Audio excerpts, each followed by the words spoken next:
Depuis quelques jours, Favorite sentait bien qu'il se passait quelque chose. Et voilà, d'abord des pattes et un petit veau.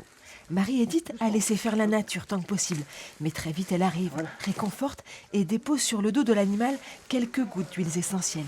Depuis 3 ans, les flacons ne sont jamais très loin.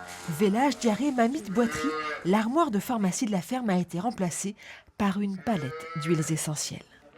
Par exemple, j'ai un petit veau qui n'a pas encore une diarrhée, mais juste qui boit pas bien, qui est chonchon, qui est voilà. Et ben un coup d'huile essentielle et le lendemain matin, on voit soit ça a passé, soit ça a pas passé. Mais c'est que autant on n'utiliserait pas un antibiotique en préventif parce que on a un petit doute, il va pas bien, tout ça. Mais on n'y va pas, quoi. On se dit, je ne vais pas le piquer maintenant, je vais attendre un peu. Tandis que, ouais, hier soir, j'avais un petit veau qui était un petit peu, qui avait un problème respi, qui était tout essoufflé. Et je ne me suis pas posé de questions. J'ai pris mes 2 bouteilles d'huile essentielle et je suis arrivée, je lui ai mis mon huile essentielle et je suis partie. Et puis ce matin, il va super bien, mon petit veau. L'adage travaille sur l'utilisation des huiles essentielles en élevage depuis 3 ans. Il a fallu expérimenter, tests en laboratoire, essais dans les fermes. Avec les huiles essentielles, il n'y a pas de recette miracle. Chaque vache est différente, chaque traitement doit donc l'être.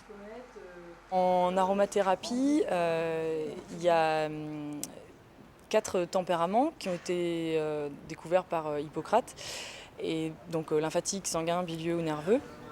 Et donc on ne va pas utiliser les mêmes huiles essentielles pour une même pathologie en fonction si les tempéraments sont différents.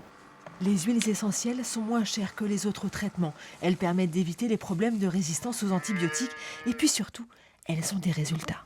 Une vache qui a un matin un quartier énorme, tout rouge, tout chaud, vraiment une grosse mamie très très inflammatoire.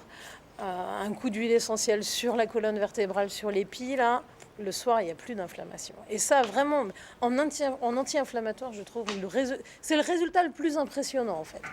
D'autres études se poursuivent en élevage et en laboratoire pour de nouvelles applications. Le petit veau, lui, a déjà trouvé un nom. Il portera celui de l'huile essentielle la plus utilisée sur la ferme et s'appellera donc Hélicryse.